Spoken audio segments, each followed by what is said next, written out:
Now we have to go to the cloud. Well, it's at least a little less controversial.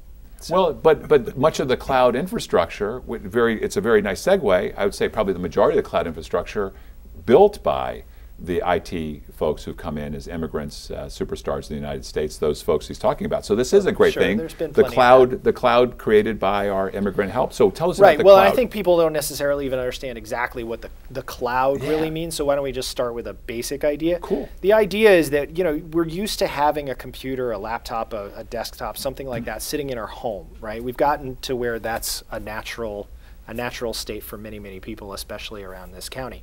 But what happens if you take that computing power, that memory, the storage, and all of that, and you put it somewhere out on the internet on large servers with lots of redundancy and connection to the internet and lots of power and people monitoring it 24/7 to make sure that it's all working, and then you use your local machine as a way to access that? Actually, on the security side, we're hearing just in these days reports of hacking primarily from the Chinese military. Right. And what's the safety in this? I mean, if you have all the information, there was something with safety if everybody had their own information. You have to hack a lot of different places. But now, can't you just hack one place?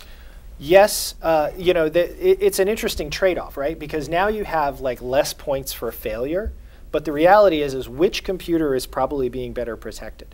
A server in a 24/7 data center managed by a company like an Amazon or a Microsoft who has a high vested interest and a lot of resources to defend that space, or the individual computers? Because an individual computer, like you would get like people would like download like, oh, look at the funny JPEG of a cat like doing the funny dance or whatever, and then like that blows up and now you've got this malicious software like running on your local computer, and it provides these like invisible backdoors that let people remotely operate it.